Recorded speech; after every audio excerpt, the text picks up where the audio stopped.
How to make a name invisible on Instagram. You can make your Instagram name invisible by using this method, and here is how to do it easily.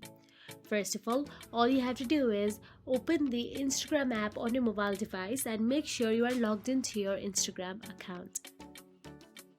Now, once inside your Instagram account, tap on your profile icon at the bottom right corner of your screen and navigate to your profile. Now here you can see the name available on your screen here at the top of post and followers.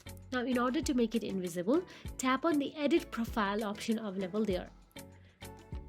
Then simply tap on the name and tap on the cross icon available there. Then tap on the save or done option available there. Once done so, go back and check, there will be no name available.